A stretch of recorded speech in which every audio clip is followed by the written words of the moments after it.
for MoBuzz TV, taking a look at Second Life and at the new forms of interaction developing in one of the web's largest communities.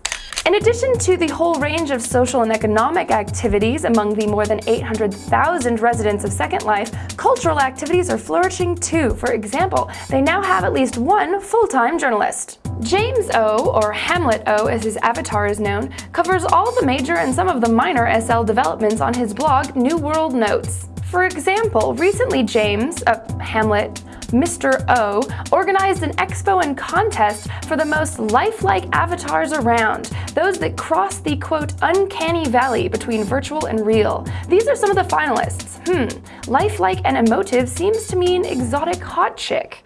Whose idea of lifelike was that?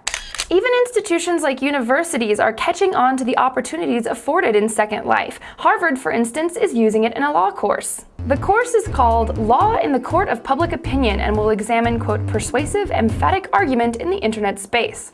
It's being run by Professor Charlie Nesson and his daughter Rebecca, a computer scientist. This is a bit from their course trailer. What kind of a course has a trailer? Rad! It's a replica of the Ames courtroom at Harvard Law School where the law students will have their classes.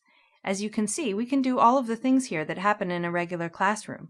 We'll watch the videos of the lectures at the law school, and we'll have our own lectures and class discussions, and more. Commercial institutions from the real world, like Toyota or Aloft hotels, are entering the SLosphere to see if they can make some real money by having a virtual presence in Second Life's $60 million a year economy. But not everyone is so optimistic about this commercial expansion. Even Ruben Steiger, who heads a company to bring businesses into Second Life, doubts that advertising will ever become as pervasive as in the real world because it would be, quote, badly received culturally by residents. The Economist as well reports that Second Life is unlikely to turn into a dull commercial adscape because, quote, if one patch did become homogeneous and drab, avatars would simply fly off to the next. But some natives are already restless, like the Second Life Liberation Army, really original name, whose state, as Second Life currently operates as an authoritarian government, i.e. under its creator Linden Labs, we are going to press our demands through the tactical use of force.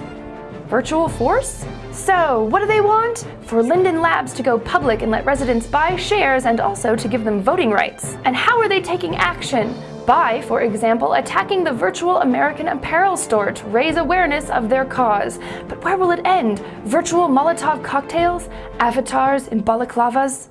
More tamely, celebrities are also trying to plug into the energy of Second Life and its emergent trendiness with scheduled appearances and performances. Sherly Crow, for example, held a concert, though for many it left something to be desired as her avatar's lips didn't move and her guitar wouldn't quite behave. U2 also put on a concert. Well, sorta.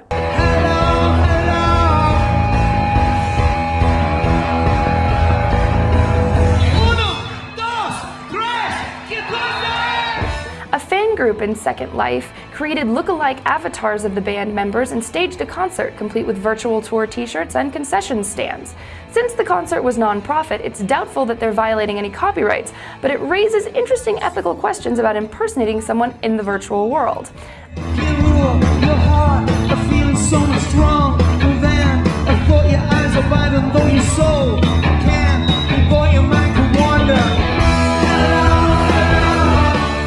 You, but I'd be pretty creeped out if someone other than me made a Karina avatar.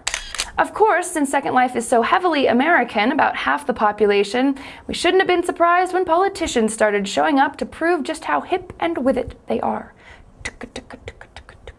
Mark Warner, the former governor of Virginia and possible presidential candidate in 2008, did an interview with Hamlet O, of course, and discussed Iraq and other political issues and even took questions. Concerning that, his first appearance in Second Life, Warner said that it was pretty wild and, quote, I'm feeling a little disembodied.